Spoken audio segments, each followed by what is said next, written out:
नमस्कार, मैं हूं आपके साथ दीपक भदौरिया। रुक करते हैं खबरों की ओर। दिल्ली से लौटने के बाद आधी रात मंत्री नागर सिंह चौहान मुख्यमंत्री निवास पहुंचे और उन्होंने मुख्यमंत्री मोहन यादव से मुलाकात की है। सीएम हाउस में प्रदेश अध्यक्ष वी डी शर्मा और प्रदेश संगठन महामंत्री हितानंद भी मौजूद थे। वन एवं पर्यावरण विभाग छिनने से नाराज चल रहे मंत्री नागर सिंह चौहान ने अब खुद को विधायक बताया है।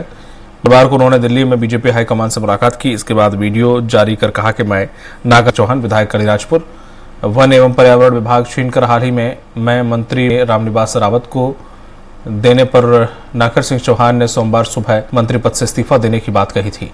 उन्होंने कहा था कि सांसद पत्नी अनीता नागर सिंह से भी इस्तीफा दिलवाऊंगा। उनके इस बयान पर पार्टी हाईकमान ने दिल्ली बुलाया था। चौहान के पास अब अनुसूचित जाति कल्याण मंत्रालय ही बचा है।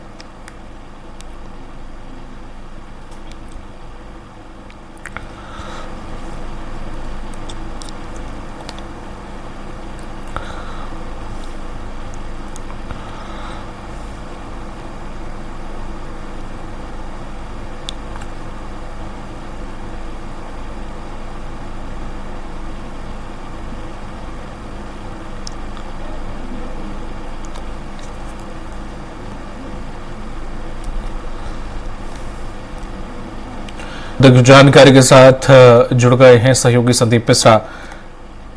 संदीप जी, जिस तरह से देखा जाए ये नागर सिंह चौहान की नाराजगी वो काफी 3-4 दिन से लगातार किसी न किसी माध्यम से अपनी नाराजगी जता रहे हैं।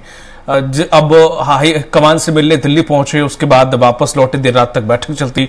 क्या कुछ निष्कर्ष निकला और क्या कुछ उनकी नाराजगी या फिर जिस तरह से वो अपनी सांसद पत्नी का भी कह रहे हैं कि इस्तीफा दिलवाएंगे, खुद भी देंगे, तो किस तरह से दबाव बनाने की कोशिश कर रही हैं वो संगठन पर?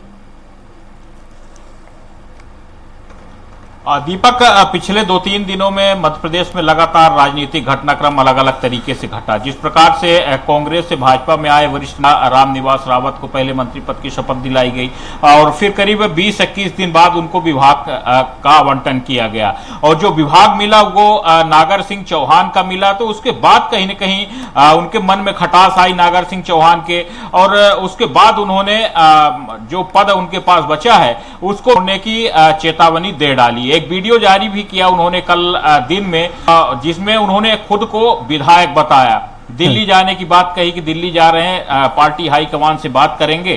तो कई तरह से दिन भर क्रम चलता रहा और जिस प्रकार से फिर कल देर रात सीएम हाउस नागर सिंह को बुलाया गया और उस दौरान प्रदेश अध्यक्ष वी डी शर्मा, प्रदेश संगठन महामंत्री हितानंद शर्मा भी वहां पर मौजूद थे। ये बताया जा रहा है करीब 1 घंटे तक सीएम हाउस में इन नेताओं की आपस में चर्चा हुई है। हालांकि उस दौर चर्चा में क्या बातें निकल के आई, क्या निष्कर्ष निकला, ये कोई भी खुलासा भी प्रकार का नहीं किया गया है। लेकिन मुस्कुराहट ये बता रही है कि कहीं न कहीं यहाँ पर सेटलमेंट हुआ है। कुछ न कुछ आश्वासन दिया गया है प्रदेश सरकार की ओर से, यानी कि मुख्यमंत्री डॉक्टर मोहन यादव की तरफ से। क्योंकि नागर सिंह चौहान जिस प्रकार तस्वीरें आई हैं, वीडियो आए हैं, तो उसमें काफी प्रसन्न नजर आ रहे हैं। फिलहाल ऐसा महसूस किया जा सकता है या ऐसा समझा जा सकता है कि अब ये राजनीति जो लगातार अस्थिरता दिख रही थी, तो और कुछ स्थिरता की गुंजाइश मानी जा सकती है।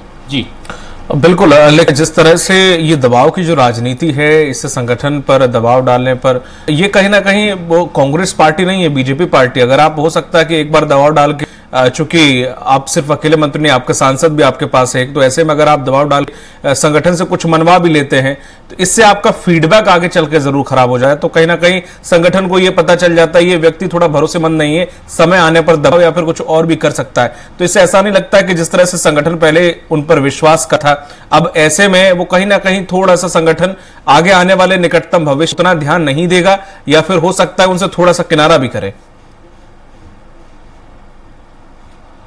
बिल्कुल, देखिए दीपक, ये चीजें हो सकती हैं, लेकिन कुछ चीजें आपको सामाजिक तौर पे माननी पड़ेगी। संगठन कहाँ से होता है? संगठन कार्यकर्ताओं से ही बनता है। कोई भी दल होता है वो कार्यकर्ताओं से होता है, और अगर कार्यकर्ता नहीं है तो वो दल का कोई मतलब नहीं है। और नागर सिंह चौहान की बात करें तो सालों साल से भारतीय जनता पार्टी के काम कर रहे हैं और भारतीय जनता पार्टी में टाट पट्टी बिछाने से हर प्रकार का उन्होंने काम किया है। और अगर आपने उनको मंत्री नहीं बनाया होता तो बात नहीं थी, लेकिन अगर आप मंत्री बनाने के बाद उनका पद छीनते हैं तो फिर कहीं हर व्यक्ति को अपमान महसूस होता है वहां पर, और वही चीज उनके साथ हुई है। क्योंकि जब आप अचानक किसी दूसरी पार्टी से लाए नेता को उनका पद आप देते हैं, जिस प्रकार से अब आपको याद होगा कि हाल ही में कुछ दिन पहले भाजपा के वरिष्ठ नेता गोपाल भार्गव ने जिस प्रकार से एक ट्वीट किया था, बयान भी दिया था कि बाहर से आए नेताओं को यहां पर पुरस्कृत किया जा रहा है। फिर उसके बाद ही नागा सिंह चौहान का पद छीन करके रामनिवास रावत को दिया गया।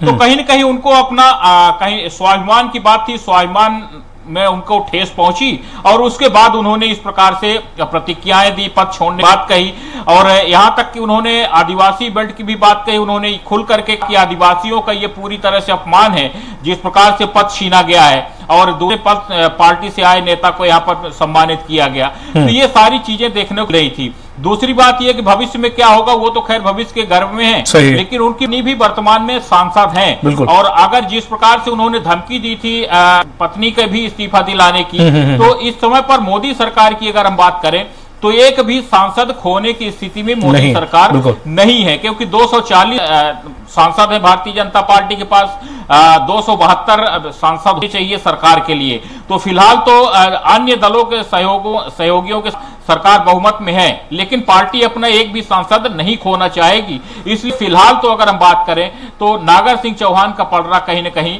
भारी है। बिल्कुल, तमाम महत्वपूर्ण जानकारी साझा करने के लिए आपका बहुत बहुत शुक्रिया।